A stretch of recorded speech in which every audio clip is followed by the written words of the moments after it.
Hello सखी, सखीच kitchen मीनाक्षीमध्ये तुमचं खूप खूप स्वागत.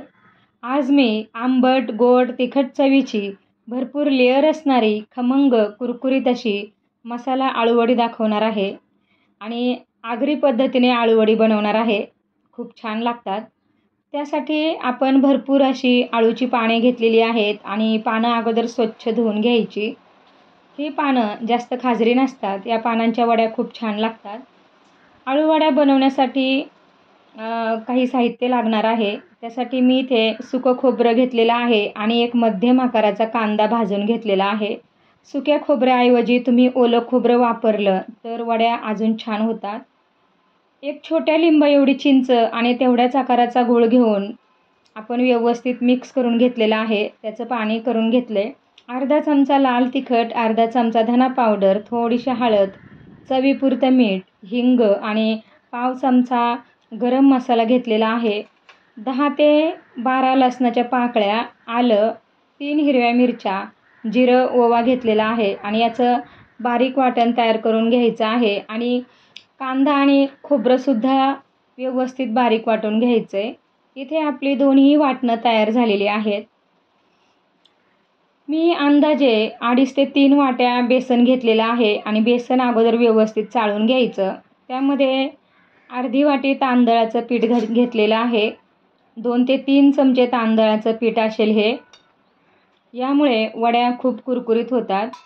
आता सुरुवातीला पिठामध्ये सुके मसाले घालून घ्यायचे आहेत आणि अगोदर व्यवस्थित मिक्स करून घ्यायचे. आता यामध्ये दोन्ही वाटणं घालून घ्यायचे आहेत.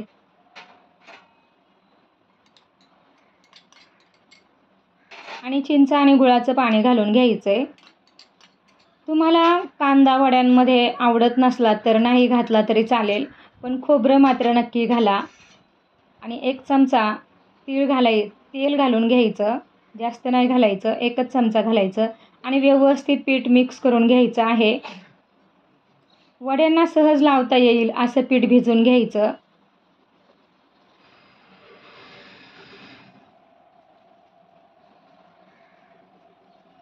खूप पातळ किंवा खूपच घट्ट नाही करायचं.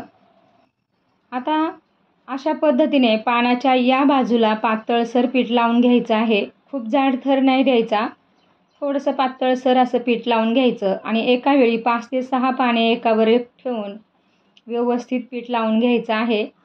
याआधी मी आळूच्या वडीची रेसिपी टाकलेली आहे. त्या वड्या पण खूप छान होतात.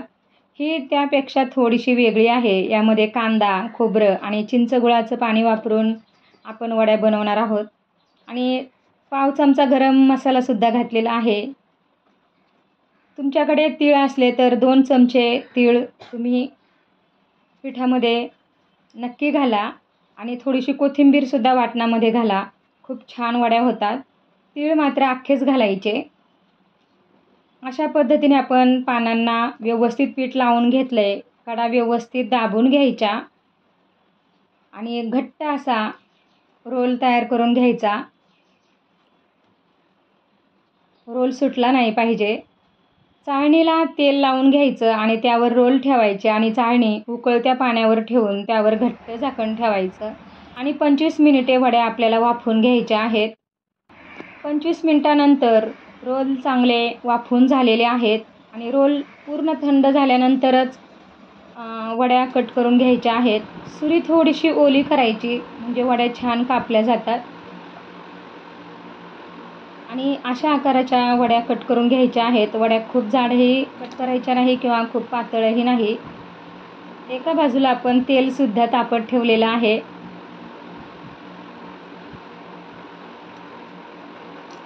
सुरुवातीला तेल व्यवस्थित तापवून घ्यायचं. नंतर मात्र गॅस थोडासा कमी करायचा. एका वेळी बसतील इतक्याच वड्या घालायच्या, जास्त नाही घालायच्या. आणि वड्या खमंग कुरकुरीत तळून घ्यायच्या आहेत. या वड्या काहीशा खुसखुशीत आणि काहीशा कुरकुरीत लागल्या पाहिजेत चवीला. अशाच पद्धतीने तळून घ्यायच्या. खूप लालसर नाही तळायच्या. आता लवकरच श्रावण जवळ येतोय आणि श्रावणी सोमवारी आळूच्या वड्या आवर्जून केल्या जातात. आणि आपल्याला एका वेळी जेवढ्या वड्या हव्या असतील तेवढ्याच तळून घ्यायच्या किंवा भाजून घ्यायच्या. बाकीचे रोल तुम्ही फ्रीजमध्ये ठेवू शकता. 5 ते 6 दिवस अगदी व्यवस्थित छान राहतात. आता आपल्या ह्या छान अशा वड्या तळून झालेल्या आहेत, तुम्ही बघू शकता. आणि तुम्हीसुद्धा अशा पद्धतीच्या आळूच्या वड्या नक्की बनवून बघा. कमेंटद्वारे कशा झाल्यात ते सांगा. आणि आपल्या सखीच किचन मीनाक्षी या चॅनलला नक्की सबस्क्राईब करा, शेअर करा.